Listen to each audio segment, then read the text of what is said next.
here. I love you all.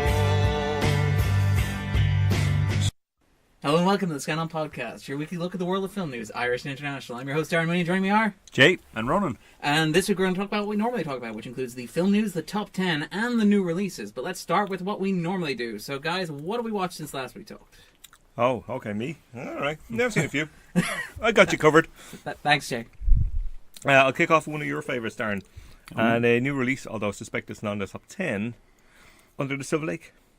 Oh! David Robert Mitchell's follow-up to... You say that sarcastically, right? I do. But my thanks, Jay. But my introduction, my pitch last week was that I liked it more than Niall did, and I thought I would like it more than you did while still not liking it very much. Au contraire, Darren. Oh. Lay it on us. Tell us the hidden depths. I really liked it, and... I'm really surprised by this. Me too. So it's on Mubi. I sat down to watch it last week thinking... I'll try to get through a half an hour of it and see what happens, because I'd heard quite a few reactions to it, the Cannes reaction and beyond, yourself and Niall, etc., etc. So I'll give it a go.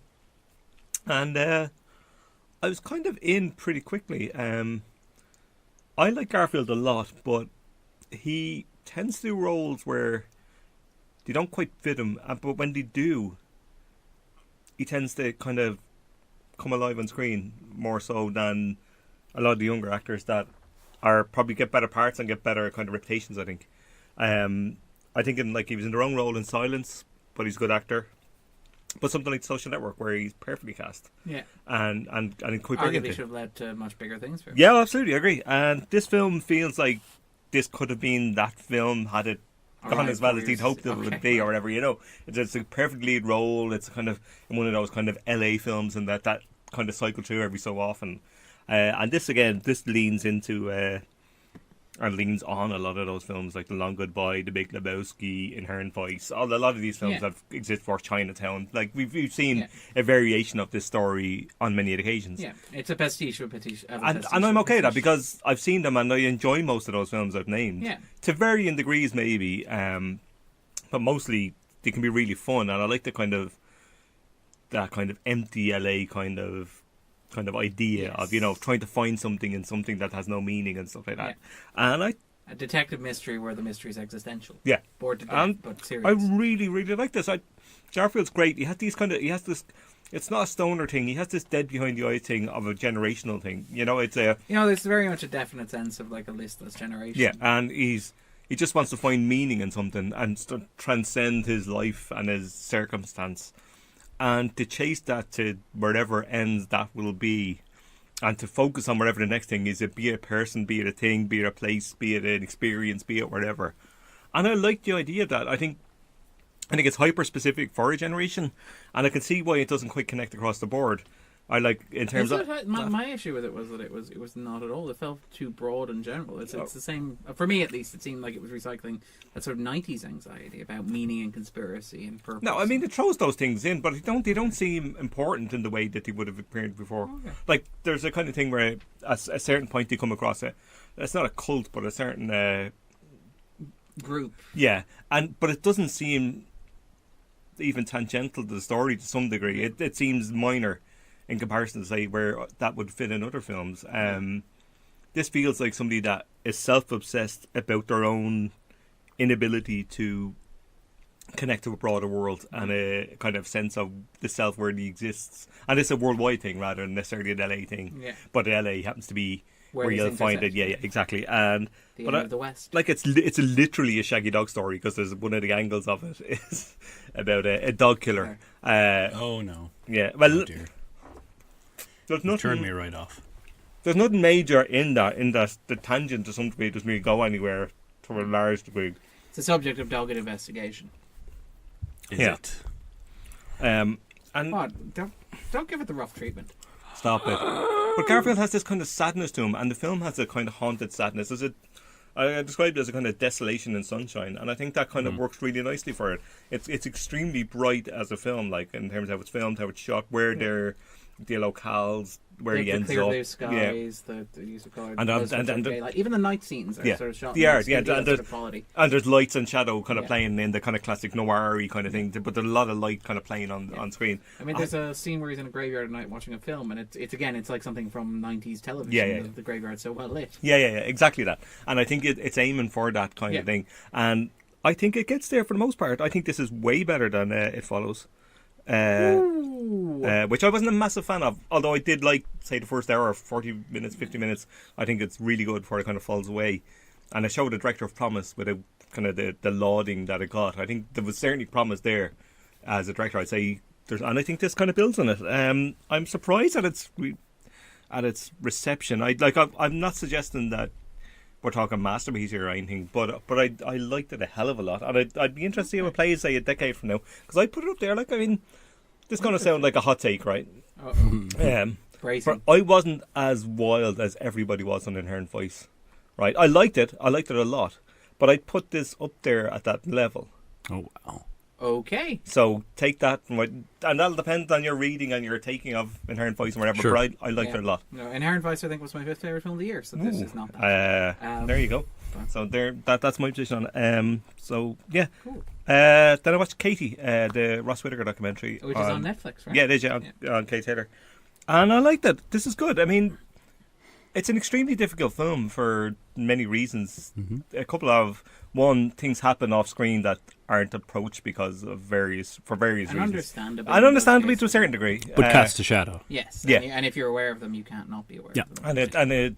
I don't know whether you can acknowledge it, but clearly he didn't feel he could acknowledge it in any real way. And I think that mars it a little bit to a certain degree, and it adds to the kind of thing of that she's kind of unknowable to a certain thing. And I think Whittaker gets at the kind of, in small subtle moments, gets close to getting under the skin of who she is, which I really liked. And he does it in kind of little minor scenes of, you know, be it kind of praying here and there, watching her trying to cook when she's pretty terrible at it. Like, there's kind of personal things come through that I really like. It's funny. great. It's like, how long do you keep cooked chicken for? Like, kind of picking her up so that and it's really pink through. Yeah, exactly. She's gonna die here. It's like this.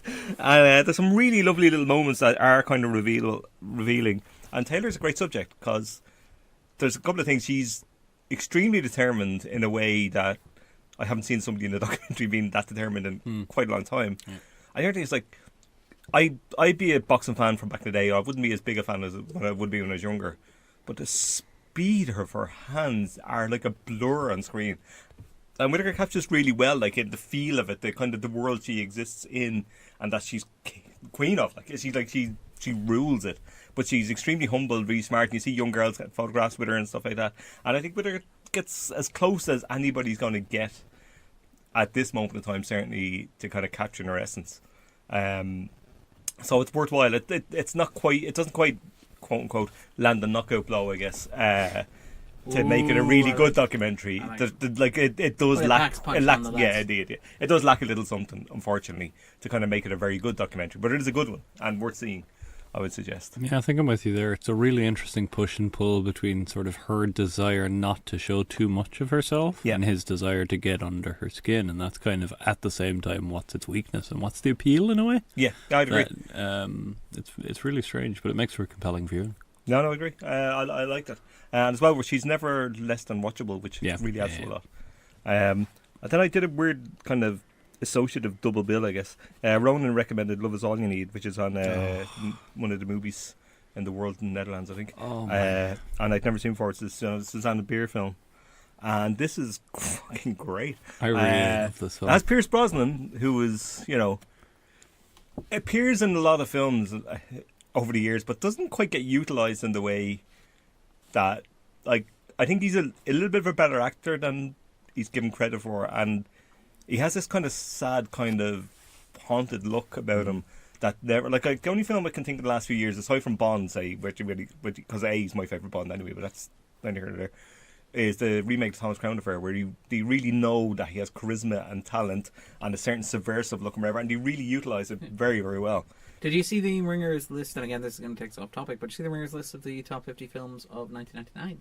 I had a glance at it, but I didn't quite go Thomas through it. Crown Affair picked relatively highly on there, somewhere around. I really like it. I think it's a better film than the original. Yes, well, I mean, there's actually a few of those around the same time. Like Ocean's 11 is a similar. Yeah, I'd agree with that as well. Yeah. Yeah, no, I agree. And Thomas Crown's very good. And Brosnan and Russo together are fantastic. And I think when he's given the right material and he's really engaged in it, Brosnan's great. Like, and we talked about Mamma Here You Go Again, where he engages with even his own kind of quote-unquote failings in the first film to bring a real kind of sadness and wonderfulness to it, which I really like. And you can see what you can get out of him if you just push him a little bit and kind of... And this does it. He's this kind of film of... He's like a dad of a guy that's getting married to a Danish girl. And he meets the mother of the girl on the way to the airport in one of those classic kind of meet cute kind of doesn't farces. realise it's her. Yeah. And it's this story about two people grabbing a second chance. And Trina Deerholm, I think her name is, who's the mother, is absolutely fantastic. Incredible here. My God, my heart. Like, I want to just move to Denmark tomorrow and meet her and marry her. Except I'm already married and so on. But she's glorious. The final scene is beautiful. The chemistry with her and Brosnan is fantastic. And the story is really affecting. It's actually really important. And it gets at a kind of the familial kind of thing of generations skipping by, years skipping by. And it even gets at, kind of denying yourself the life you should lead in various ways, and it does it really sensitively, I think.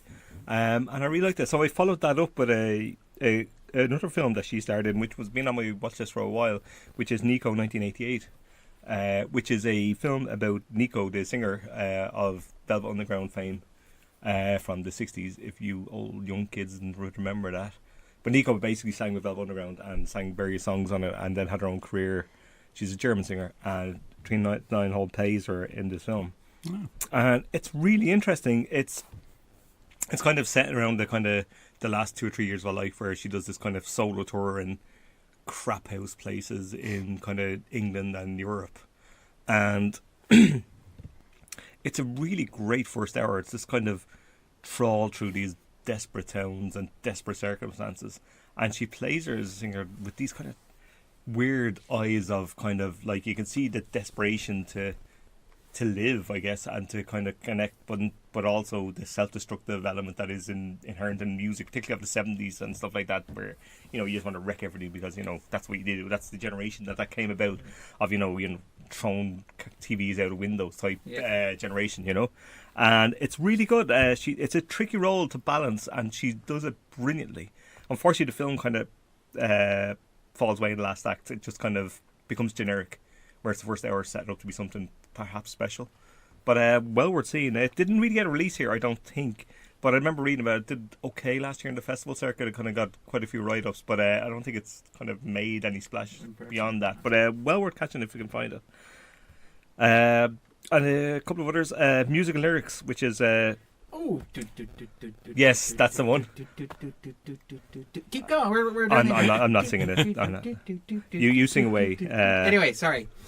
Yes. I really like that. I haven't seen this before. Recommended to me by Grace, I think. And Jesus Christ, this is amazing. Pop Goes Art is great. Though. It's a great song. It's that kicks off with this kind of 80s video with Hugh Grant and. It's so spot on. It's frightening. It's amazing. Right down to the dance moves. Yeah. Everything about it. And Grant is having a ball like he does. But it's great. It kind of picks up later on then, where he's kind of washed up singer kind of thing, and he gets a chance to do a kind of song for your Britney, I guess, of the generation, or whatever it is. This new young singer wants a song to kind of, and he has 40 hours to write it, and he gets this songwriter who's terrible. But Drew Barrymore plays this kind of plant girl, for want of a better word. She's washing the plants or keep the plants alive in her apartment, but she ends up through various kind of romantic comedy things, ends up writing the song with him in the way that these things tend to happen. Oh, of course. And it's really good. Grant is so charming, Barrymore is great, and they have such chemistry together, and they kind of have this mirroring thing where the song is being written almost along the structure of the screenplay, so it has this nice kind of balance all the way through the film, which I really, really like. It's also much clever, as I recall, in that it arrived towards the kind of tail end of Grant's romantic comedy, so I think it maybe came after About a Boy. And so, 2 weeks notice and stuff like that. It's sort of About a Boy is great as well, by the way. About a Boy is fantastic. Yeah, it's tremendously underrated. I remember this being, and again, this ties into the whole metatext thing that it does very, very well, where you have Barrymore and Grant, who were these two huge rom-com stars in the 90s, who are now sort of returning to the genre in a way that's it's not as big as doing like I don't know Runaway Bride with Gere and sort of Roberts, but it's there. Pretty, and the standard works, is great. Like, and the finale is an absolute delight. I absolutely loved it. It's this great kind of stage set kind of thing where somebody might be leaving and it's that kind of stop. And, well, the it's great. The obligatory kind of moment. Like, and there's nothing wrong with that. No. If you execute a formula well. I love a good formula when it's A, the film understands the formula it's doing, and B, I like formulas, Jay. I do. Formulas sell. Formulas get number one hits, Jay. Stop it at once. Jay doesn't get this reference. I don't. Oh, he doesn't. I don't. What is it? But Ronan does. Bo rap. Oh, right, yeah. Okay. I thought we were 2019 now and we could stop. Anyway. Sensing a lot of warmth coming from this corner of the room. Speaking of romantic comedies, I watched Definitely Maybe, which I'd never seen before either, which is Ryan Reynolds. Oh, with Rachel Abigail Weisz, Breslin. Abigail Breslin. Who's the mummy? It's How I Met Your Mother. Elizabeth basically, Banks. Yeah, I've never seen that either, but I understand the premise though. Okay. And Isla Fisher. This is terrific. I'm not Ryan Reynolds' biggest fan. Understandable. He goes big far too easily. Wow, and it's there's a cold breeze blowing from this Darren. side of the room. I know you've seen Deadpool 400 times, and then we don't want to Only get 6 Sorry, times I apologise. I've seen Deadpool 2. Once every 2 months. Roughly. I could take or leave him to a certain degree. I think he has a certain charm, but it's rarely utilised to the best. That's as generous as I can put it. So I think it's over the years it's kind of put me off watching this. But I got around to it. I really like the story. I really like the setup. It's a great framing device, a la Princess Bride, where Abigail Breslin kind of questioning his background, how he met his mother, exactly that. Yeah. And then he changed the names and stories to kind of accommodate kind of basically 3-act structure about how he met various women over his kind of life. And, jeez, what great women to meet. I mean, my God. But this is charm in abundance. He's very good. He's actually very restrained here. And that helps a lot. A little less Ryan Reynolds is a big good thing, but he actually does really good work, and it's subtle work, and it's really well done. Him and Abigail Breslin have a great kind of chemistry together. Like, they're really, really good. And this is kind of weird. It's like it's more romantic than comedy. It's this kind of melancholy vibe to it, which I quite liked. It's not laugh a minute. No, it's not, and it has this really lovely kind of tone to it. And there's a great, as I said, great framing device and a really lovely ending. I liked it a lot. I was surprised how much I enjoyed it. And Isla Fisher is fantastic in that. Doesn't get enough to do. Now that you've turned over a new leaf, I can loan you Deadpool 2. I have like 5 copies lined up. I've no doubt you have. Very quickly, I saw The Terminator again because I haven't watched it in years. It's magnificent. James Cameron's best film. Relentless, existential nightmare of a film. Arnold Schwarzenegger's never been used as well. It's glorious. Absolutely glorious. But it's have you so seen nihilistic. Expendables 2? Yes. Expendables 2 is amazing. I love it. I really like the film. I kind of don't like it, but I do enjoy it's the best of the Expendables films. Which isn't saying much. No, but Jean-Claude Van Damme executes a man by roundhouse kicking a dagger through his heart. I know, that is good. I mean, that I can argue with that. He plays as a Claude Villain and suggests he could come back as his twin brother Jean Villain. And I we would need watch that to happen. Yeah, that's fine. Yeah. I've no problem with that. But the Terminator's great. I don't like I'm on record of not liking Terminator 2. I've always preferred 2. Because the faintly ridiculous idea of Arnie come back as a good Terminator is so idiotic, so fucking stupid an idea no, it's not. It's stupid, absolutely fucking stupid. After the first film, which is perfect, I like both films, and I think there's room for both of them. There is, if one wasn't terrible. Ooh. I would argue Terminator 2 is one of the great blockbusters. It's got great effects. It's not a great film in any way, shape, or form. Is there a better blockbuster in the 90s is the question. I mean, Matrix is There's up there, tons of them, Darren. You could name 500 blockbusters and they're probably better than Terminator 2. Right. I'm not a fan. Judgment Day was the day that Jay watched Terminator 2. Judgment Right, I'm Day. almost finished. Varda season never ends, as we know. So we watched The World of Jacques Demy, which is another one of Varda's documentaries on her late husband. And this is interesting. It's our standard documentary form, I guess, in the sense that it's talking heads, kind of whistle stop tour through his films. Not in chronological order, because Varda being Varda, she just kind of fucks around with the kind of the sense of where she doesn't need to come to greatest hits. She just dips in here, why this is important, what this was, snippets, moments, personal reflections. Really nice little kind of essay around kind of grief, I guess, and kind of trying to understand someone who's gone, I guess, which is, I think, it's affecting and relatively straightforward in its telling, but has a absolute astonishing, and I mean astonishing, final shot that absolutely floored me and brought tears, and I was not expecting it. It, like, in the last, like, minute and a half, it just does something that's like, for love of God, love woman, what are you doing to me? So, like, it's good and well worth seeing, but my God, it does. It has a thing. Oh, yikes! You will like it. And very, very finally, I watched film today, Anatomy of Hell, which is a Catherine Brelle. I have no idea how you pronounce her name. Is Breilat, I think. Brillat. We go for I don't know. Film. I really should have looked that up to find out how to pronounce it. It's safe, man. But no research, Jack. I know. Play by ear. This is something.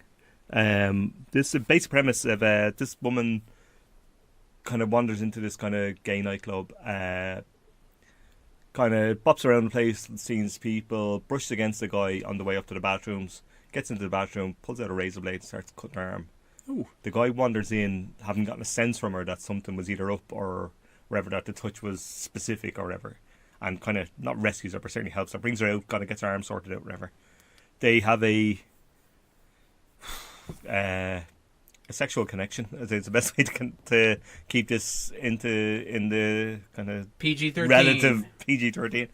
And she hires him to basically spend 3 or 4 nights out in her house watching her, so he can see the unwatchable moments of her life. AKA, he's no interest sexually in her as such because he's gay. Mm-hmm. So he can look at her and kind of see all the messiness and awfulness of it objectively. Mm-hmm. So there follows like 3 or 4 nights. This done in 74 minutes, by the way. Where she is kind of... There are dialogue in that kind of classic French way where you'll roll your eyes a little bit at the kind of existential... and I think you'll know what I mean. If you've seen the French video. I think it's deliberate on our part to a certain degree, but still kind of gaffer. But fun in its own kind of... Oh my God, we're all going to die kind of thing. And I quite like it. But some of it is really pointed and really interesting. There's some shock value in it. And there's a couple of scenes of like, Jesus. Like, I mean, I've been around the block film-wise, put it that way. And this is pretty full on. You sent a quote around earlier today from John Waters of yes. people. Yes. Actually, that's worth finding. He basically said, and I'm going to find this now. Thanks, Darren. We should really have this prepped, quite frankly. But Darren, sing that song again. Yeah, Darren, sing the song. The most politically incorrect movie I've ever seen in my life, and so I have to respect that.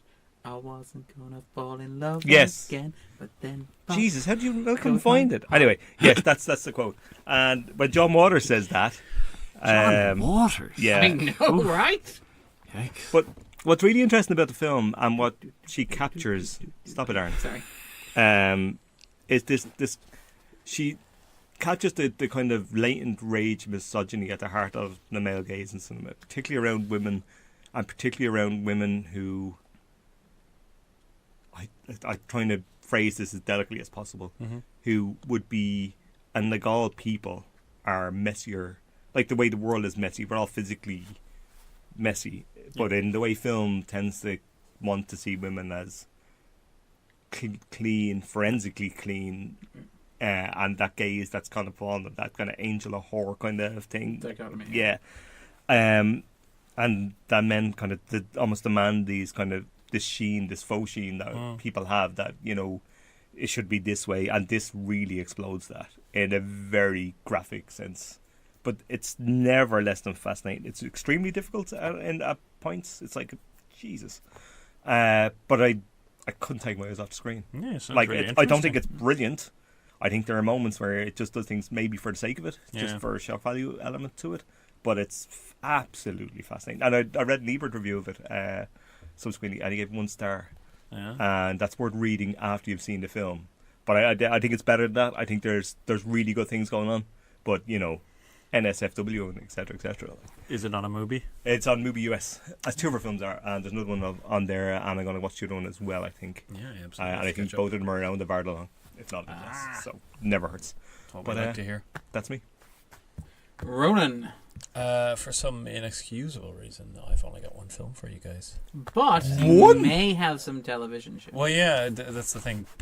What a world this is. Yeah, Partly, no. but only slightly. Well, that's the thing. What a world. I'm too busy keeping up with what a shit show it is that I can't even watch movies anymore. No, part of the reason... Beautiful, Ronan. I'm Beautiful. sensing the warmth. Again, so much warmth from this corner of the room. You've always known me to be the grim and gloomy one. That's the not last true, banana though. bread. No, that's for you. No, I insist. You look like you need it. Like really. I don't. I'm extremely cheerful. Part of the reason that I haven't seen many films this week is because I've been finishing up the last few episodes of a TV show that I've been watching over the last few weeks and months, to be honest. It's probably about 3 months at this point. I was saying to Jay earlier, I haven't finished a TV show in quite possibly years. I don't watch much TV, which is inexcusable given the state of modern television, but this one came my way anyway and was interesting. It's an Australian show called Please Like Me. And it's on Netflix. It starts off with a guy who, in one of those classic sort of sitcom setups, you know, he has a very bad day, loads of things go wrong. His mother tries to kill herself, his dad tries to kick him out of the house that he has been living in for a while, and his girlfriend dumps him because, as she says, you're obviously gay. It takes off from there. It's generally really funny. I've been watching it over the last while and enjoyed it very much. It's interestingly harsh on all of its characters, and it is autobiographical in its setup. The primary writer and star has sort of based it off part of his life. I think some of these are his shared experiences. His mother, certainly, when he was a teenager, tried to kill herself, and that sort of had a lasting impact. It's a really interesting show, the way it tackles mental health and the way we sort of are quite aggressive to other people around us and how it masks our own insecurities. It's fascinating on that. It isn't always successful because I think it has sometimes a misplaced affection for characters that I found myself screaming at the screen. You know, these are clearly terrible people. Stop finding them quite so lovable. But that's almost part of the charm as well. That, you know, you are more forgiving of your own failings than you are of others. That's true. It drops the ball somewhat in its final stretch, I think, which is what I was caught up with this week. In that what it does with some of its characters is almost a betrayal of character work it's been doing up to that point, but it's never not fascinating, and with the caveat that I have specifically said starting this that I don't watch much TV anymore. It has more than I've seen in some TV over the last couple of years. This just completely unforgiving approach to its characters that I really, really liked in a sort of long form comic setup. Okay. To really see that explored over the course of its 4 seasons. Are we talking 26 episodes? Are we talking 13 episodes? Or 8 episodes? It varies. It ranges from 12 to 6. Oh, okay. So it's not quite many. manageable. It's very much absolutely. Almost knock it out in a weekend. Generally, it's fairly standard formal setup, but there are some episodes that try something different. You know, bottle episodes, that kind of thing, that do quite interesting things. And it is mostly based around food as a central conceit. The main character really loves cooking, and they go to restaurants and things, and it's a very loose sort of structural thing that it's often structured around food and the way we interact around food and how food sort of binds us together can drive us apart. I can see why this might be indeed something that appeals to you. Indeed. So a recommendation there. Yeah, I quite liked it. A little disappointed by the end, but really, really interesting. Yeah, I should say as well, because she became something of a superstar in the last year. Hannah Gadsby, who did the Nanette show on Netflix, which is great. She has a recurring role in this. The stand-up show was exceptional. Yeah, I still haven't seen it, and I'm going to come around to it because she's great. You will in this like show. it. It's very, very good. It's one of those comedy specials that isn't a comedy special. It transcends. The whole elevated comedy. It's one of those things I've read a lot about because you can't not read a lot about it because it was culturally everywhere. Which is completely saturated. But it's as good as I thought it was, because I was expecting kind of we'll see, but it was great. I reckon I'll be watching it this weekend. Excellent. Further branching out into other new media. What a world. Yeah. Ronan, check in next week where Ronan's watching web series. Yeah, Scannain evolved into a theatre podcast so quickly that nobody even noticed. Tune in next week for my vlog. Please don't ever say that word again. I would. We'd host that. We won't. I'm not. If Ronan ever does a vlog, I'm quitting this podcast. You only just broke it to me last week that this is a podcast. I thought we were just having a drink. And the film I watched this week, is the Swedish submission for Best Foreign Language Film, and I think nominee Border, was it nominated? Yes, I think it might was. have been. Yeah. This is interesting. It's a sort of Beauty and the Beast style tale rooted in a kind of sort of poetic realist style, except it's not Beauty and the Beast, it's Beast and the Beast in a way. The main character is a woman with a abnormal chromosome condition that gives her a sort of distinctive beastly appearance. She works as a customs officer at a port in Sweden, and one day sees somebody passing through who has the same condition as her. And they sort of, he's a regular traveller, so they sort of slowly begin to interact. She is particularly good at her job because she can smell fear in the people who pass, and so identifies, for example, somebody passing by who she can tell has a little SIM card with child pornography on it. It veers off in some mad directions, including her being roped in to track down a pornography ring, while she's having this sort of strange, literally bestial romance with this guy. And all rooted in a very naturalistic style. It is based on a short story by John Lindqvist, who sort of shot to fame as the writer of Let the Right One In, which I adore. I absolutely love that film. This is similar in style in the way that it sort of incorporates folkloric concepts and a sort of elevated realism into a very recognizable world. Problem is, it doesn't work at all. I found myself laughing at it quite a bit in the end. It falls off a cliff reasonably early and just cannot claw its way back up. It's got some laugh out loud ridiculous moments toward the end, and I think I'm maybe slightly not alone on this, but I'm slightly in a minority here because I think it did quite well. And reviews are being pretty stellar. Yeah, but it's one of those cases where I think it's trying very, very hard, and I'm not convinced by its sort of underlying allegories of that maybe it's us humans who are the true beasts. It does that in a very basic way and then bottles it in the way that the plot unfolds. It's trying to juggle about 6 different plots wandering off all at once. They don't tie together well, and it is absolutely ridden with CGI animals. Can we stop doing this, please? Oh, is there a sequence with a deer? There is. I'm not good enough at identifying animals to tell you what it is, but it's some sort of elk or moose or something, and then there are foxes licking her windows in the dead of night. The problem is that good CGI is just too dear these days. I think actually, without Darren's puns, I think the actual problem is bad CGI is too cheap. No, I think there is that as well, yeah. But I think nobody wants to be accused of animal cruelty, so the idea of training animals to do which stuff. is a fair thing. I know it is. Yeah, I was reading about I don't know what film it was, but I think it was one of the Varda films. Okay. One of the Jack DeBee films in documentary where they trained a group of rats to do something, and then flew them from London to Hamburg. And the idea of doing that now for a film is kind of disturbing and you have to take the 10-second hit of CGI rats running down a thing or whatever, and that's probably the price you pay for the idea that we shouldn't be fucking cruel to animals in the first place. And that's fair. It's kind of fair enough. Of course. Even if I'm the first person to complain about CGI animal, and I do, and I think if we can just train deer, because there's so many fucking deer in films, that we can maybe just do that at least. 2018 was the year of the CGI deer epiphany. 2019 is the year of the, or 2018/19 is the year of the people eating spaghetti weirdly.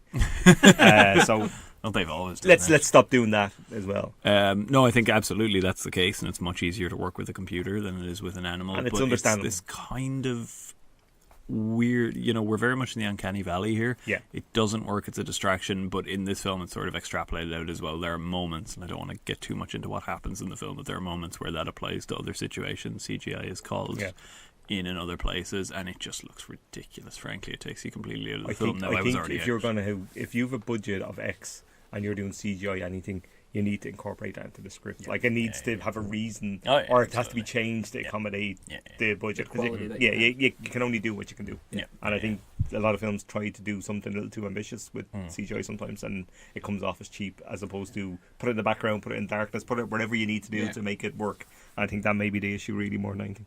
And I will say that for Border, it certainly tries to do something with CGI that I would almost recommend it for, but I will not, because... Fair enough. No, it's an astonishing... There's one astonishing shot in there that I was like, wow, I can't believe they're quite doing this. Did they manage to actually do it, or was it just an attempt? No, I mean, they did it. You can see what they're doing. That's not really a recommendation. Okay.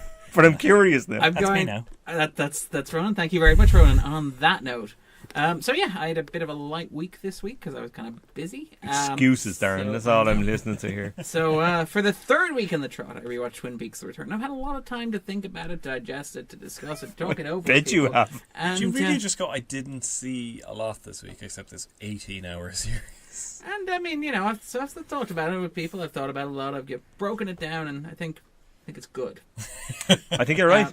And then, so what else I watched after I did that incredibly stupid thing that I did, an Wonderful. 18-hour Twin Peaks podcast live. Thank you very much, Jay, for showing up, and Ronan for listening. My pleasure. Thank you for the cherry pie. Camarino Bakery, God bless them. Yeah, the Camarino Bakery, and everybody's supporting as well. Yeah, but mostly the bakery and the cherry pies. absolutely They were clear. amazing. But everybody else was great too. But the bakery, my God. Anyway, sorry. I digress. Find somebody who looks at you like Jay looks at those sweet cherry pies. Hey, I'm a weak man. But yeah, afterwards I went home, I slept, I woke up, Good. I had dinner, and I watched Batman from 1989, which is great. It's good. There's no Batman from 1966. No, it's not, unfortunately. I mean, and it's no Batman Returns from like 1992. But at the same time, rewatching it, I actually really, really appreciate it. Several things about it stood out to me. Most obviously, the incorporation of the murder as art concept, which is quite clever for a 1989 film, given that was going to become a trope in the 90s. And, obviously the proliferation of serial killer movies and TV shows, Profiler, Millennium, that sort of stuff. But even things like Bowie's One Outside album and the emergence of Damien Hirst and stuff.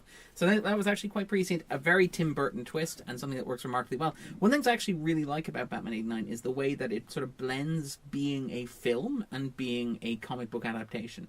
But where Anton first designs look like something from a comic book. Yeah. The use of matte paintings, the use of animation to draw lights on the sky. I love that kind which of is stuff, amazing. I have to say. It's I've said this before, and I think in the conversation on this podcast about Francis Ford Coppola's Dracula, who does a lot of have that sort of technical style effects thing work, where you have like people in carriages and you have like. and it might be the backward last projection. generation where That's not CGI, yeah. and I'm wistful about it, and I am a little bit older, and I understand that the world is Time the way it is, changes, yeah. but my God, it's incredible when it's done well. It's incredible. It is, and Batman sort of very much has that, and has this Yeah. sort of like heightened aesthetic, which is like something from a comic book. It's ironically Yeah. more like something from a comic book than most of the modern comic book I would blockbusters. probably agree with that. It looks like something drawn by, again, if you want to get specific, by Kelly Jones when he was working with Doug Munch. It has this like everything is pointed, everything is lines, everything is incredibly over designed and elaborate, and it's beautiful.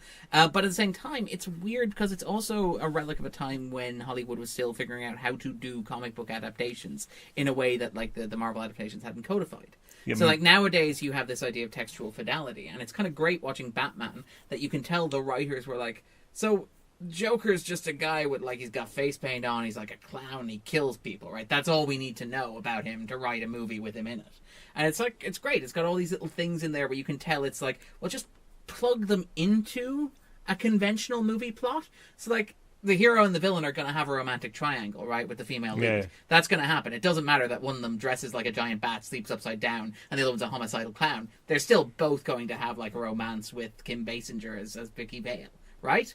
And the other one's like, oh, but they both have to have like a relationship to one another. So how about they each cause the other's origin? Which is the kind of thing that if you did it today, comic book fans and Twitter and the internet would just be laugh like, at you. why are you doing this? Well, you would say that, but then you read the thing from Zack Snyder this week about the potential background for Justice League, was it for or Batman vs Superman, where they're going to have the same. Mother Martha was I mean, going to be Martha. You say that, and you get this. Like Yeah, this I- almost happened. This almost happened, but didn't. But that's the thing is that because again I got again the internet. I know. Embroiled in this I- thing where Snyder Darren wades into everything. where Snyder was like, hey, you know what? Maybe it's okay that you feel uncomfortable watching Batman versus Superman, and you're like, wow, Batman's really not a nice guy because he's a rich dude who dresses up in armor, pulverizes He's a the mentally vigilante. ill. Yeah, he's a vigilante, but he's a rich, wealthy white guy who's decided that the law's not really for him. I mean, the idea that Batman is some hero is bizarre. Like, I mean, he ain't Spider-Man, or Superman in the sense of I know, and it's weird how people get so proprietary. I know, and again, you but have the internet. You have that with the Burton films as well, where like Michael Keaton's Batman is clearly not okay.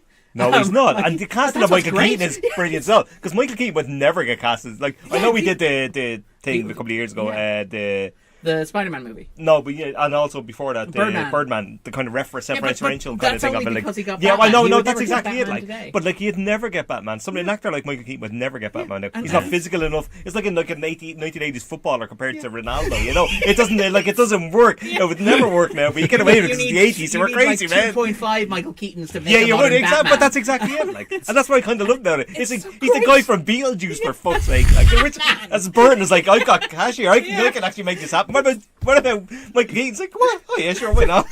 It's amazing. It's like really, really great. And I agree. I completely agree. Soft spot so for it. counterintuitive. Like. It's not the best Batman movie. It's not even in like the top 6 Batman movies. But it's pretty friggin'. And Ronan's staring at me with eyes. That's not. I disagree. It's really because I'm. Okay, well let's accept the 3 Nolans without getting into that debate. No, let's go with let's not do that, Darren. Mask of the Phantasm, I'll give you Batman 2. Returns, and Batman 66. Batman 66, absolutely. And Batman Returns. Batman Returns is like the best Christmas movie ever. I haven't seen it. I like in Batman years. Forever. That's all I'm going to say about it. Okay, we're not going down. No, we're that not. rabbit Also, can I hole. point out again. what the hell happened to Tim Burton, like, as a filmmaker? What happened? Well, we may follow this up later in this having a podcast. comeback. We will follow this up later in the Not if you read The podcast. Guardian. But anyway, go on. Whoa. And then also I saw a preview of Shazam, which is going to be out next week, so I won't talk too much about it, aside from to say that it's interesting, and it's sort of you'll believe a man can fly, but you won't necessarily believe he can stick the landing. It's got a really good setup. It's got a really good opening 2 acts where it sort of understands. It's big, but with superheroes, and it's playful, and it's got a sense of wonder, and it's got that sense of, again, that slight sense of 80s-ness I talked about with Batman, where it's like we're making a movie, and we're not really going to be too bothered with continuity. Except in the 3rd act, it's like, well, hey, the comic book fans are going to be pretty pissed if we don't include all this crap. And it kind of loses its way a little bit, which is a little bit unfortunate. But it's great. It sounds like it loses nerve.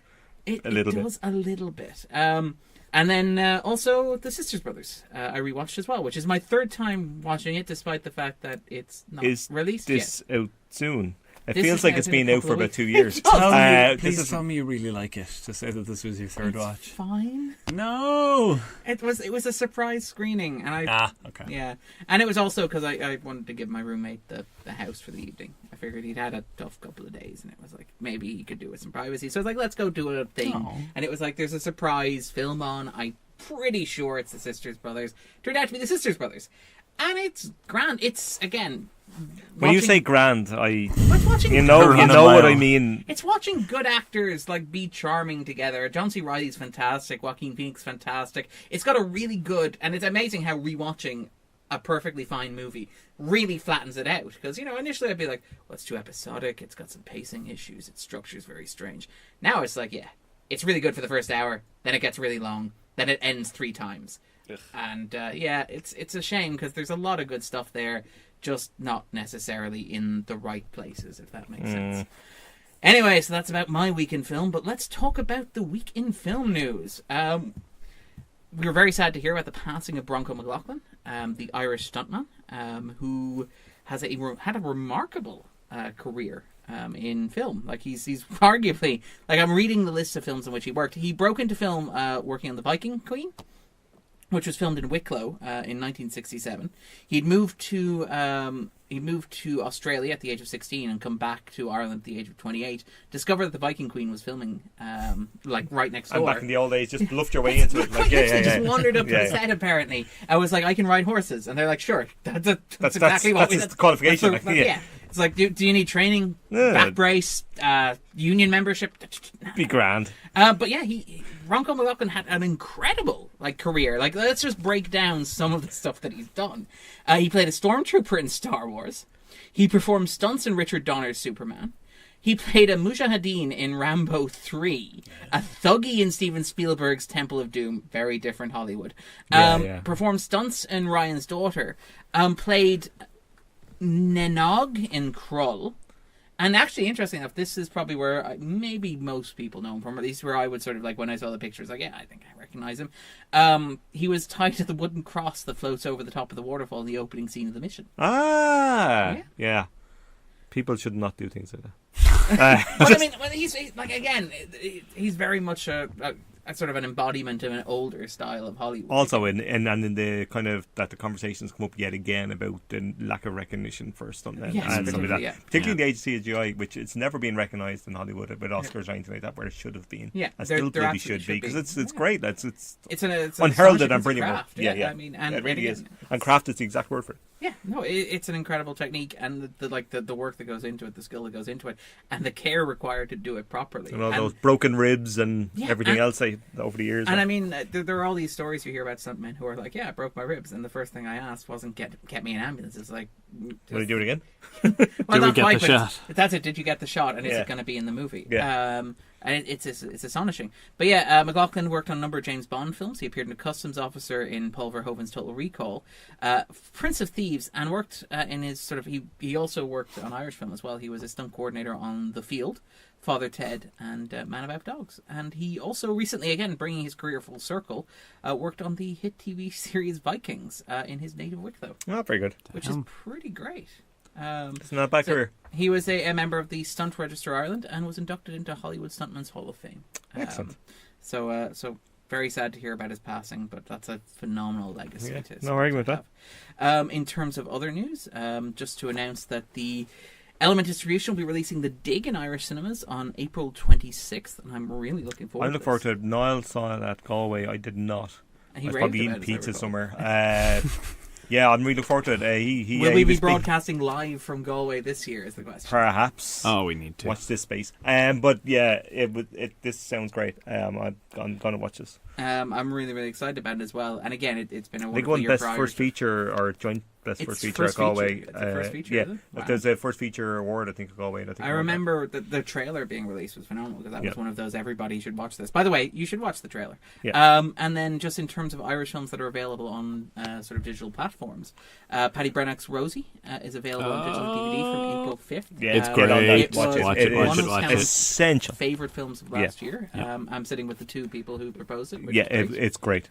And also, another film that I didn't quite make my top 10 last year, but is very worth watching. Black 47 will be available on Netflix from Sunday. And it's very worth it didn't make my top 10 either, but I really liked it. And yeah, I mean, it'll get a good home at home. I think people will watch it. Well, I mean, it's easier to recommend now. It's just like all you literally have to do is stick on Netflix. Yeah. And it's the famine revenge western that you didn't know you needed. And again, this is something that I'm surprised didn't do. I'm wondering whether now that it's on Netflix, will it do well abroad? Because it seems like it would be perfectly positioned to. It's an Irish blockbuster. People like Ireland, people like blockbusters. So it's one of the precious few we have. Yeah. In terms of other stuff, the Irish Film Institute, we talked about this last week, but it's worth reiterating. Number of highlights in April, including the East Asia Film Festival Ireland. They have got a lot going on. They do. It's like, again, we think we're sort of vaguely busy, but yeah, we talked about it's the Northern Ireland Our Battle of Images, which is the Donald Foreman season as well, where he's organising a whole bunch of sort of depictions of the Trouble. We talked about this last. Really tremendous. Over 3 consecutive Wednesdays, starting from April 3rd, they'll be screening Ed O'Brien's The Country Girls trilogy.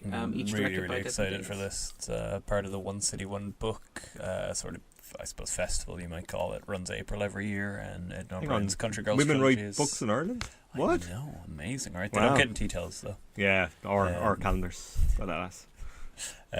This looks to be fascinating, and they're showing 2 of the 3 of them on 35. I got my tickets for them today. Really, really looking forward to this. Their bigger picture choice for the month is Mike Nichols' 1986 romantic drama Heartburn, starring Meryl Streep and Jack Nicholson, which will be introduced by Emily Pine, who's the best-selling author of Notes to Self.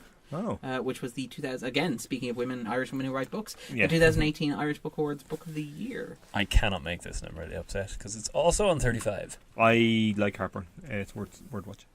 And then again, the whole slew of new releases, including the Sister Brothers, Greta, Wild Rose. Greta. So much I fun. really loved Oh, Greta. what nonsense. What glorious nonsense. It is. forward It's to this a lot. ridiculous, but it's amazing. Happy as Lazaro. Hey! Yay! Sorry, Darren. No. Loro, which also filmed. Again, this is the Vim Div section, apparently. Yeah.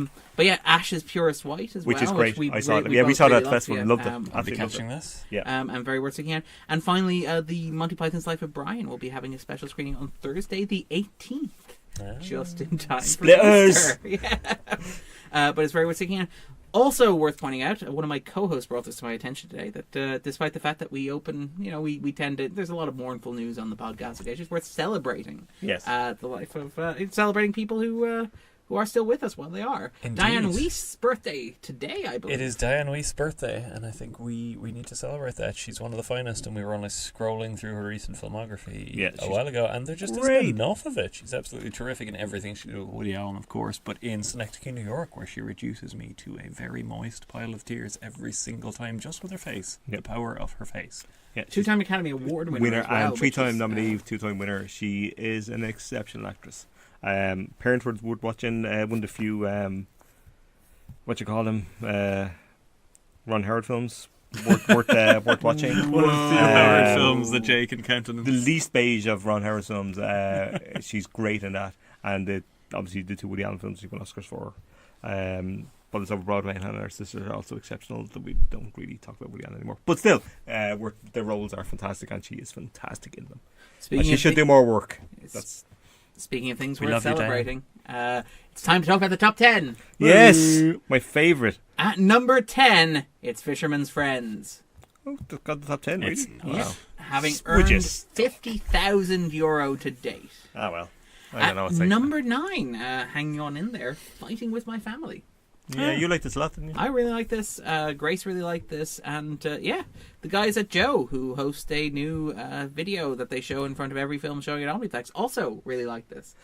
Which is, so it's earned €272,000. Question, Darren. Will I really like this? I think it may be a little bit conventional for you, but if you can open up your heart, Jay. I got blue balls on my heart, Darren. Well, this does star Vince Vaughn, everybody's favourite. Is it? He's not on that, is he? I can at least say this is the best Vince Vaughn film that I saw at the Dublin You've Film just Festival ruined the this film. year. Yeah, well, I think we can all say that, Darren. Ay. At number 8, Climbing. Again, this is it's a monster, but it's a very adorable monster. It's A Dog's Way Home. Has earned €743,000. Jesus. Who has seen this? I haven't met anyone that's seen this. I've seen a poster for it. It's climbing. Like, it spent the past couple of weeks. It was at 10 2 weeks ago. It was at 9 last week, and now it's at 8. This is remarkable. Watch I look out, forward to 7 Captain- next week. Yeah, watch out, Captain Marvel. It's Yeah. a coming for you. He's coming at you. Yeah. At number 7, finally in sort of a bit of a decline, gradually falling, it's How to Train Your Dragon 3: The Hidden World. I missed it. I will catch it at some point. Had a hell of a run, €1.6 million to date. Yeah, they're popular films. And if this is the last, they've confirmed it for the moment. Yeah. Unless there's gangbuster money, then they'll just make another one. And also And in that's Toy decline Story. this week, and probably time to close this particular book, it's Green Book. It'll be there next week. What are you talking It will about? be there. It's at 6. Green Books will never go away. It'll be here at Christmas. Oh, yeah. Best Picture winner, Green Book. I liked it. That's all I gotta say. At number 5, Lego Movie 2. And it's actually kind of reassuring that in Ireland, at least, this has outpaced How to Train Your Dragon. It's animation, though. You can guarantee it $1 million plus, no matter what you release. Any old shite will get $1 million plus. Well, I know this is Jay is currently putting together a pitch for the Rap Fund for his animated Countess Markovich biopic. Yes. Please. You know how to hit us up. Hit us up on Twitter. Give me all the millions. at Scannain_com. Yes. I only accept a 10% booking fee. What a but deal. 2 million to date. Wow. We've both seen this, and we I both liked quite it. liked Yeah, it as well. I did. Speaking of films that we've both seen, this isn't one. And speaking of films that we liked, this isn't one. It's number 4. It's Instant Family. Mark Wahlberg adopts a bunch of kids. Yeah, I think we've talked enough about this. Yeah. I'm happy to skip it. Done. At number 3, performing relatively well, What Men Want. Good hold. Very good Yeah, hold. I'm surprised it's held. Yeah. But yeah, again, possibly through the force of will of What kind of Taraji money? P. Henson. But yeah, it's a very How broad much? comedy. So this weekend, €70,000. Wow. In total, €237,000. But that's pretty sturdy for Yeah, a comedy. I'm surprised. Well, not, Like, I mean, maybe like- I am surprised. Like, Well, I mean, the I'm a reviews big- aren't as stellar. Like, Well, I that's mean, it. The reviews aren't stellar, and I mean, as much as I love Taraji P. Henson, and as much as she's like a starring presence on Empire, it's not as if she's, Yeah. like, I can't imagine that there was that big an audience built in for this. no, I which wouldn't is- have thought so. But fair enough. Like, Well, we are Irish. We do like our comedies. That's do. why they tend to open them big over here. They tend Yeah. to bring over like Mark Wahlberg and John Lithgow, Mel Gibson, all the greats. all the greats. For yeah, that was quite. That's very unfair on John Lithgow. It is. He is great. He is great. He is lovely.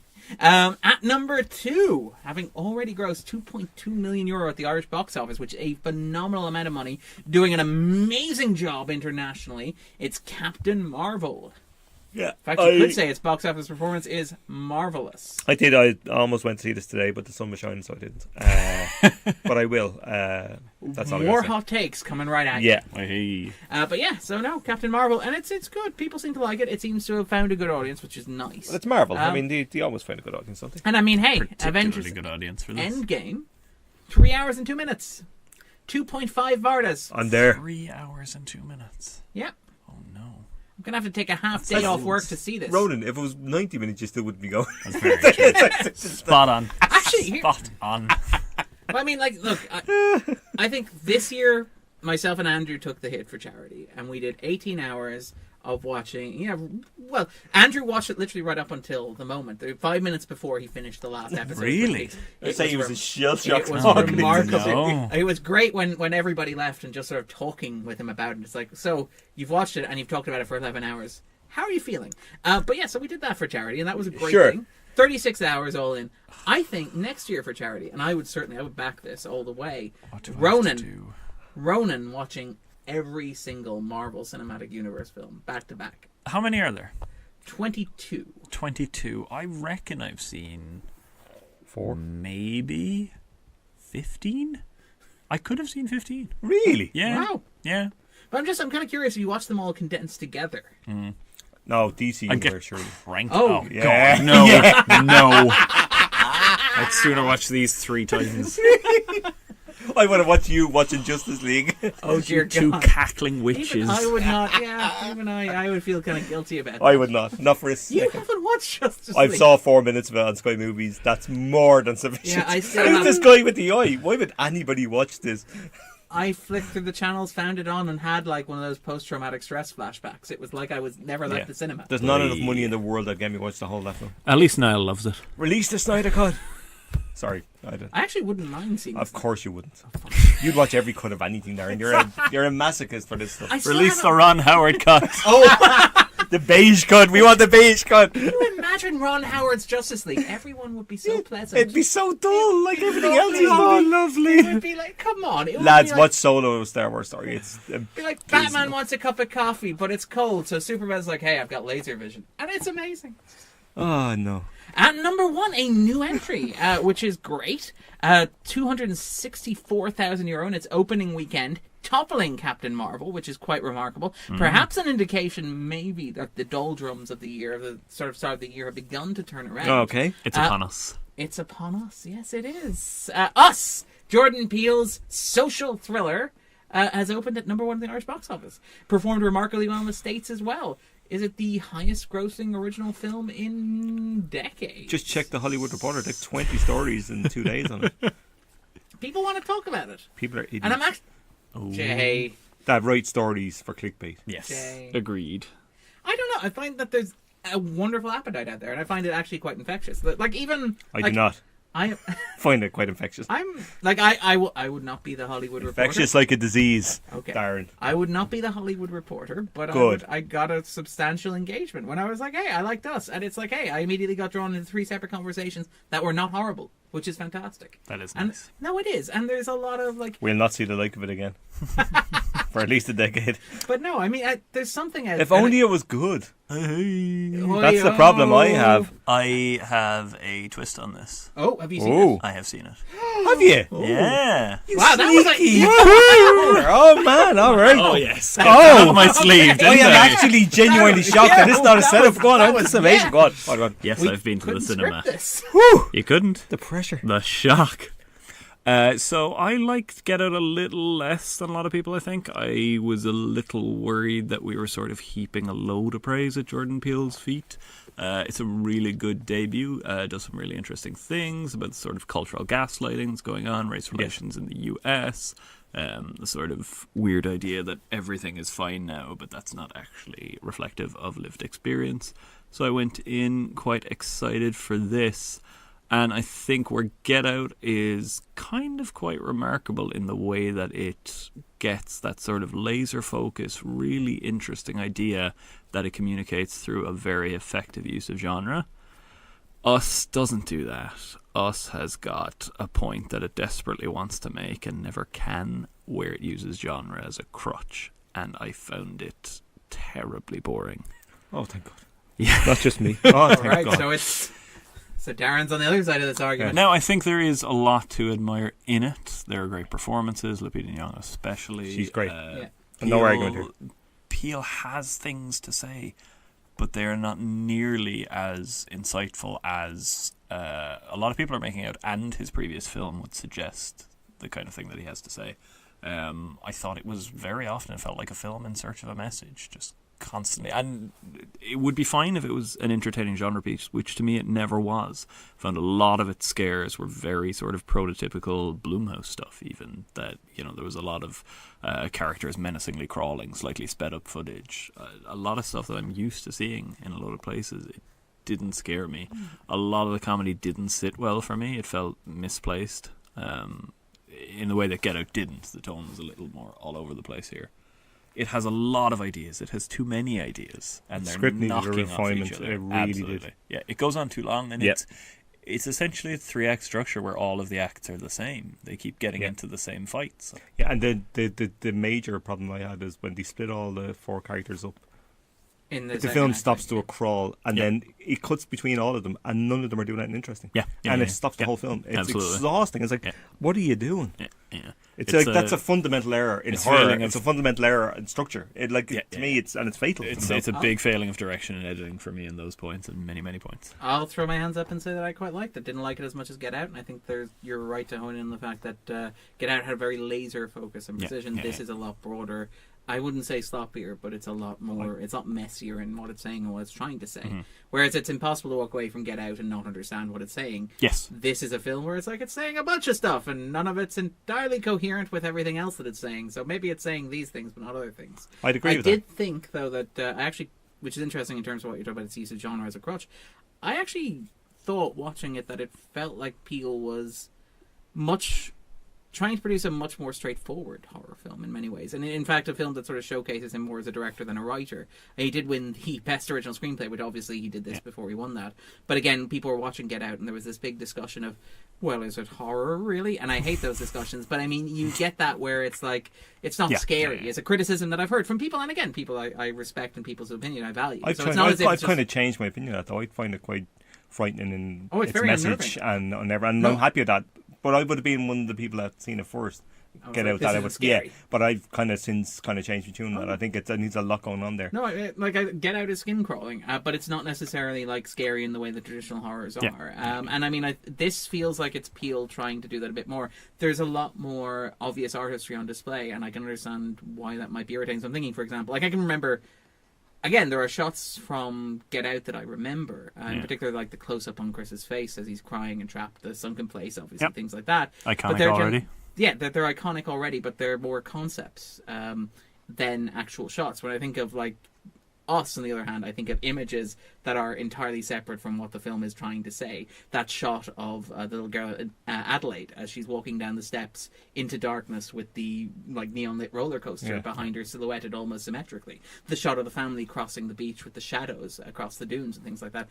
And part of me wonders if, like, Us, or at least to me, Us felt more like it was Peele trying to show that he could do a non-elevated horror to a certain extent, because you're right that it's a very conventional Blumhouse horror film. It's a home invasion film. Yeah. It's like one of the kids is even wearing the mask from The Strangers or that sort of thing. But I'd agree with what you're saying. I think it is trying to do that, but then he tries to have his cake and eat it. He tries to elevate it and fails to do so. And explains how he's elevating it. And stops the film for 20 minutes to tell you all about it at the end for no reason whatsoever. It's horrifying. I quite and like not in the a good way. Scene, if only because it led to the ballet scene. I didn't like anything about the film once it got to that point. I think it has a lot of pacing issues that I felt were pretty pronounced throughout, but once you get there, it is dragging. It really bothered me.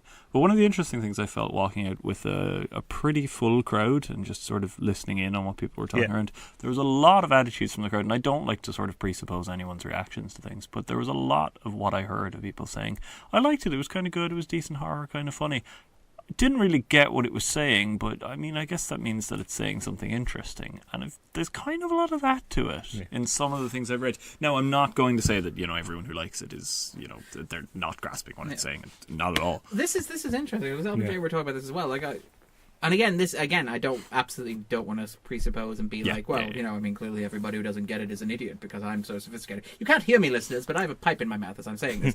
But no, I'm definitely not saying that. It's weird because what it seemed to be saying, and while it is messy, it seemed to me like it was saying a number of very clear things. That wasn't articulating them well. And the thing for me, though, is reading the reviews, and particularly the American reviews, seem particularly oblivious to them. And again, part of me wonders if this is this again, you were at Dublin screening, of course, but I mean, when you're looking at the reviews in America, there's a sense of American criticism, and it's weird. I don't want to pretend European criticism is better or inherently more sophisticated or whatever, but it seems like you have cultural blind spots, and you have cultural blind spots everywhere, but American cultural blind spots tend to be very pronounced. And watching us, particularly because I'd read some of the reviews, and some of the reviews have prepared me to be, this isn't going to be about anything. This is just going to be a horror film full with pretty images and scissors. And then I watch it, it's like, it's pretty clear what this is about, right? And I think that what it was about was something that maybe critics are that is a blind spot, critically speaking. And they're not willing to necessarily engage with. I think you're 100% right. To me, there was a very, very clear reading of what it's about, I think, because the film takes great pains to spell that out in painstaking detail to its detriment. And I think maybe the fact that people are kind of walking out saying, it's, you could have multiple readings of it, is because it's just confused in how it's saying. Yeah, I don't think there's any multiple readings of it. Yeah, I think it's just a mess. I think that's the multiple reason, because it doesn't know what it's trying to say. It really is, I think. I think it's all over the shop. I think it is saying multiple things. I just don't think that it gives any one of them prominence, and I don't think it says them as clearly as, again, the beauty of Get Out is that you walked out of Get Out, and there was no way anybody, no matter how blind their spot was, could go, I think that maybe this is a movie that's actually not about race at all. Us feels like it's making the mistake where it thinks that is a fault. Yes. In that Us almost feels like it wants a certain ambiguity, where in this case, I think comparing the two films, ambiguity is not something to strive for. No, it watching it did feel very much like it was a response to, and again, that's not to disparage it, but it did feel like it was that second album thing where it's like, I did this thing was praised. I want to show I can do stuff that's more than this thing, so I'm going to make it more like a conventional horror film, and I'm going to make it less didactic, if that's a problem that people think that the other film has. The American reviews are remarkable. I must kind of dive in and read Richard more. Brody in he loves it. I thought his review was very good. No, I love Brody, and even on stuff I'd completely disagree with him, he has gone big on it being a masterpiece, essentially. Oh no, and I'm reading it absolutely flabbergasted by how anybody could see it that way. Well, I mean, being honest, Get Out was comfortably the best film of 2017 when I saw it, and the second best film at the end of 2017. This might make my top 10 at a push, and I'm curious to rewatch it, but I wouldn't be surprised. If this makes my top 70, I'd be amazed. I thought it was pretty dreadful. All right, let's move on to the upcoming releases, the new releases. Oh, yes, Joy, go on, hit me with it. Okay, first up, Gerard Butler in The Vanishing. Stop, it doesn't matter. Just say Gerard Butler and I'm not going to watch it. It doesn't matter. No, because we had this conversation a little while ago where it was out. Remember the Faneuil Isle case? The disappearing lighthouse keepers? It's one of the great unsolved mysteries of, I think, is the 19th or 20th centuries. But Oh, hang on. Who said this to me before? Grace was talking about it. Grace, is a big fan yes. of this She as sent me an well. article about it, I think. Yeah, it's a remarkable case. And again, it's inspired, it's left its mark on But pop Jared culture. Butler, really? You're going to get into that via Jared Butler? I don't bloody think so. Doesn't matter how interesting the story is. You're putting He's Jared Butler miscasted in this himself in the Hugo Boss ads, for fuck's sake. All right, then. He doesn't even sound Scottish. He can't even do his own accent. Hugo Boss. I'm Jared Butler. Jesus, stop. Anyway, go on. Okay, being frank, the Chris Sievey story, which I've got no idea about, it seems to be a comedian documentary with Johnny Vegas, Ross Noble, Frank Sidebottom. Oh, this and one, John these. Cooper-Clarke. Oh, isn't this the Frank Sidebottom documentary? Oh, it is. Yes. Yeah, which I've heard good things about. The Guardian liked it anyway, but that might be because they're all mates and shit. But we'll see. All right. The English documentaries tend to get a bit of a gentle thing in the Guardian to some degree. You can probably knock a star off, maybe, is what I generally go with. But it looks okay, and Frank Sidebottom's fascinating enough to carry various films and stories and documentaries. And this is a big weekend film. 2 absolutely massive corker of releases. Hang on, I take so my glasses off to rub the bridge of my nose. Go on, so Darren. big that I can't possibly. I'm not sure which one, like, how they measure up to one another. So I'm going to open with what I think is the smaller release of the week, and Hit it's me. Dumbo. Tim Burton's Dumbo, the live action adaptation of the beloved. You've got an eye there, didn't you? Tim Burton is a Dumbo. Sorry. No, that's being mean. This is really interesting. To be Like, fair to, I haven't Burton seen has it. had a bad run, but anybody who can give you Ed Wood, Mars Attacks, that and was a Batman, long time ago. and that's fine. No, it's not. If I have to talk about his films 20 You years don't later, have to keep watching them though. I'm not watching them.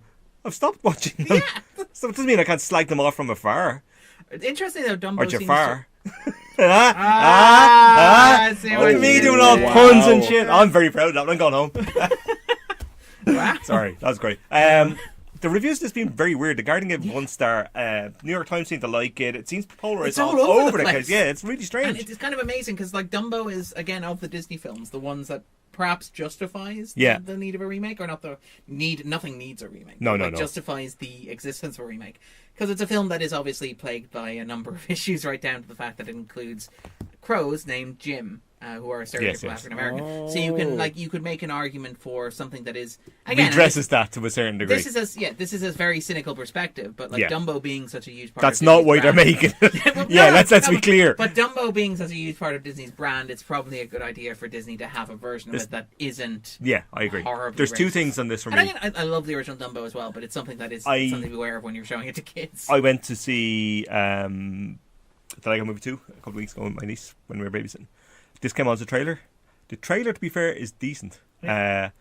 She loved the look of it and wants to go see it. So in the end, I'll probably end up having to go under sufferance now. But it has Eva Green, so you know. The Batman Returns reunion. Yeah, I know Michael Keaton DeVito Danny and Michael Keaton. DeVito. Yeah, And the DeVito circus. and Eva Green is enough to be. I don't like circus. I've never liked circus. In general, like, I don't like Whether circuses. Andy or the. Yeah. It's, I've never liked circus as a concept. I'm so curious about this. This is one of the ones where I'm sad I don't have more time to go to watch movies. you don't sound sad, Darren, I about am a this. little bit. I kind of be. What do you curious mean? to All see- you do is watch movies. I know, but like ones that are obligation ones, like free. Can I ask? Ones. Like I still haven't seen Glass. I was just about to ask. Have you Yeah, seen Glass? I haven't How seen have you Glass. not seen Glass? Because again, I don't have I time. don't believe you haven't seen Glass. You've Stop time to lying. watch Deadpool just- 2 6 times. You don't have I've time just to watch repressed Glass. this. I've just repressed it. But anyway, so that's the second Shattering biggest my release of the week expectations. is Tim Burton's Dumbo. Let's move on to the biggest release, and I think it's safe to say the Scannain pick of the week. All right. It is Carol Morley's Out of Blue, which screened this year at the Virgin Media Dublin International Film Festival and was one of the cinematic experiences that I've had in the past. Right. Likewise, yeah. Can I just say before you get into it, because I'm not reviewing this for reasons that become clear, I went to the screening with Darren and Ronan, and I left after... I missed the first 10 minutes, in fairness, or so, because the other screen ran on. And I started laughing hysterically at the film, and to the Almost point where immediately. somebody was going to punch me if I didn't shut up. Yeah. Ronan was in tears laughing I at me was laughing. inconsolable. And at Jay so I left laughing, the but also cinema. at the film. So I haven't seen the film, so I'll retract. The bit I saw, I might suggest, wasn't very good, to say the least. But you go on, you have seen it fully, so tell me all about I it. did stay for the full Yeah. film, and it was only maybe half an hour after you left that I regained control of my giggles. They just wouldn't go away because the film kept throwing stuff at me. it is. We'll follow this something energy special, like a but- trail of clues to the heart of this dark This is matter. adapted from a loosely Martin adapted Amis. Martin Amis book, Is it Night Train? Yeah, which I read a long time ago, but Yeah. barely recall details of it. But apparently, it's a very loose adaptation. Yeah. It is absolutely full of potential, and it was one of the things I was most looking Me forward to too. at the festival. To be Big fan of honest, Crown Warriors Dream of Patricia Life, for Clarkson example, yeah. is the best of us. Yeah, Yeah, putting Patricia Clarkson in a noir in Louisiana, that should be a slam dunk. that should be enough. Yeah, Yep. yeah, I agree. It should, and yet True Detective Season 4, Patricia Clarkson. That's it. That's all you need. it's remarkable in all the wrong ways. Just the dialogue is, Like, this is the thing, right? Where That good, eh? I didn't necessarily have the best film festival. Darren, up until the end of week 1, I thought you were going to just collapse in on yourself. I gave a single 4-star to a new film, which was The Man Who Feels No Pain, which is all with Ronan, which is just Amazing. life from beginning to end. I gave out, on the other hand, 4 1-stars. And here's the thing, right? Darren doesn't give 1 star. I don't generally give 1 star. I give the gentleman's 2. But the issue with Out of Blue is that Out of Blue is the 1 star that I feel a little guilty about. Like, the other 3 were irredeemable and Yeah. some of the worst films I've ever That's seen. fair. Yeah, Out of Blue, on the other hand, it's a bad film, and there's a point at which it earns that 1 star. Oh, and it and earns it. It earns it, but there was a moment where I was like, look, I can justify giving it like 1.5, and that let me give it 2.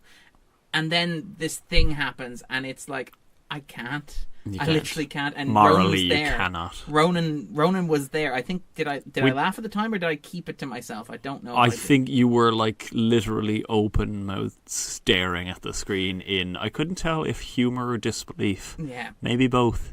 But here's the thing: it's a fun movie if you go along with it. Like, I have much fonder memories of watching this than I do the other terrible films that True. I saw. Very true. I But have much it's more memories of not you a good talking film, about it. yeah. It's like, It's it's all the wrong choices made consistently. I almost admire that though. Yeah. Committed to the aesthetic, like. Yeah.